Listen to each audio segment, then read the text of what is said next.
A small bird was standing beside the ear of a resting honey badger. Dark, hard ticks crowded across the ear folds, neck, shoulders, and upper back.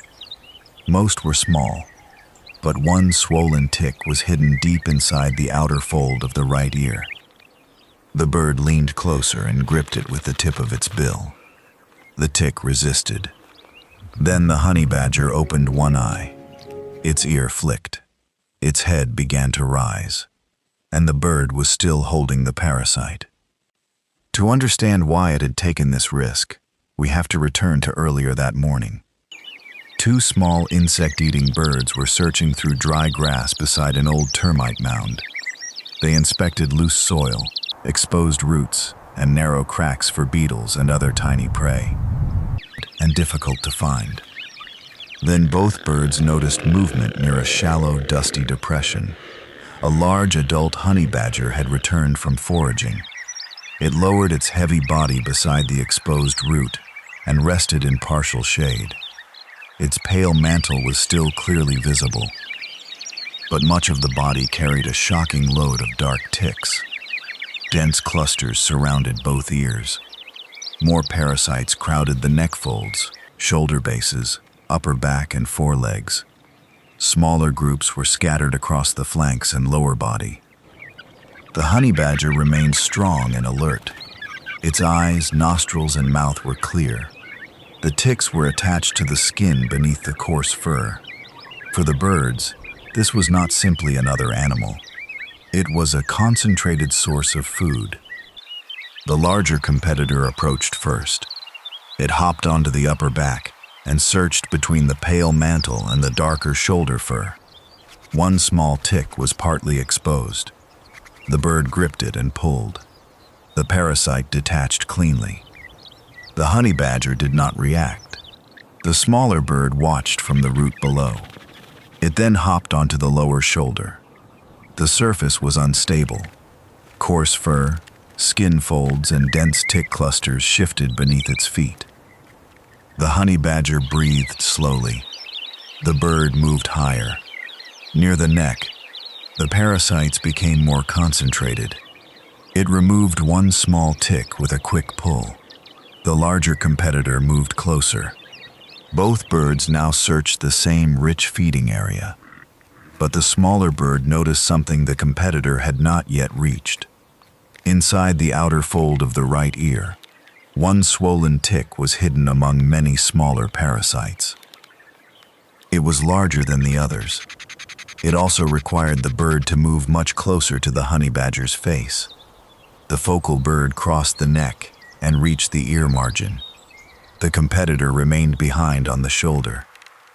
The honey badger's eye was closed. The smaller bird placed one foot beside the ear fold and leaned forward. It gripped the swollen tick.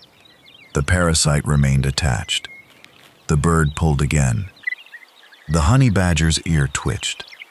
The bird shifted sideways, but kept its hold. The competitor advanced toward the same prey. The focal bird changed its angle and pulled once more. The tick began to loosen. Then the honey badger opened one eye. Its head lifted from the soil. The ear flicked sharply. The focal bird released its footing and opened its wings. The swollen tick came free at the same moment. But the sudden movement caused it to slip from the bird's bill. The parasite fell down the honey badger's cheek and landed in the dust beside one powerful forepaw. Both birds jumped after it. The competitor approached from one side. The focal bird rushed in from the other. The honey badger raised its chest and repositioned the forepaw. Long curved claws scraped across the soil. The birds scattered just before the paw came down. Neither was struck. But the fallen tick had rolled beneath the edge of the honey badger's body. The competitor circled toward the shoulder. The focal bird waited near the exposed root. The honey badger sat more upright. Then it lifted one hind foot and scratched behind the right ear. Dust rose around the neck. Loose fur and several small ticks fell onto the ground. The competitor climbed back toward the upper shoulder. The focal bird did not return to the dangerous ear. Instead, it stayed below the scratching point. One dislodged tick landed beside the root. The focal bird reached it first and swallowed it before the competitor could descend. Another small parasite fell into the dust. The larger bird claimed that one. The honey badger stopped scratching and settled again beside the termite mound. The infestation remained severe. The birds had removed only a tiny fraction of the ticks covering its body. Small insect-eating birds may exploit parasites on large animals when the opportunity appears. The birds gain access to concentrated animal food.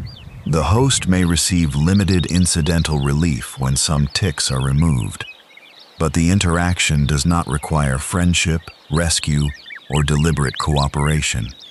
The birds are feeding. The honey badger is only tolerating them for a short time. The focal bird returned to the exposed root. It searched one final crack in the dry soil. A tiny beetle moved inside. The bird caught it and continued across the scrubland. Its search for the next meal had already begun.